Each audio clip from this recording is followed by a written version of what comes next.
President Biden just released his administration's plan to stop the flow of fentanyl into the United States.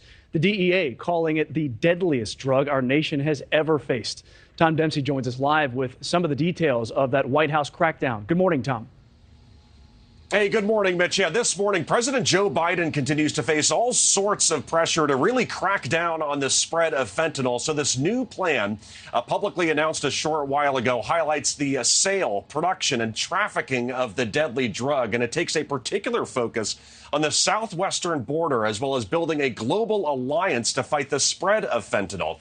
Now, as part of this plan, President Joe Biden includes calls to better track equipment like pill pressing machines, increased seizures of cash at the southwest border, as well as more cooperation with carriers handling international goods and shipments, and more accountability measures and financial sanctions targeting drug traffickers' access to the U.S. financial system.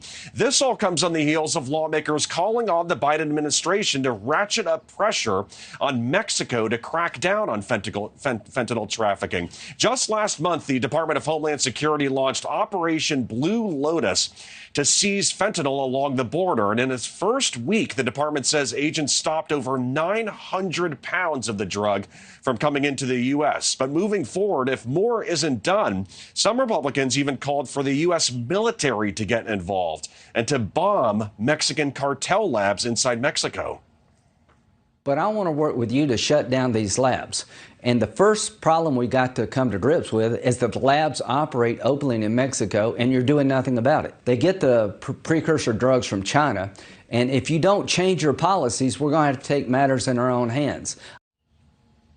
Now, also a part of this plan, President Joe Biden calls on Congress to designate materials used to make fentanyl as Schedule I substances, meaning that they are at a very high risk of abuse and serve no medical purpose. Also tied to this plan is a national campaign targeted towards children and teens, advising them about and educating them about the dangers of fentanyl. Obviously, this drug bringing a very tragic impact to the country, with the Centers for Disease Control reporting over 100,000 deaths tied to fentanyl last year alone. Thank you for watching. Go to newsnationnow.com to find NewsNation on your television provider. And don't forget to click the red subscribe button below to get more of NewsNation's fact-driven, unbiased coverage.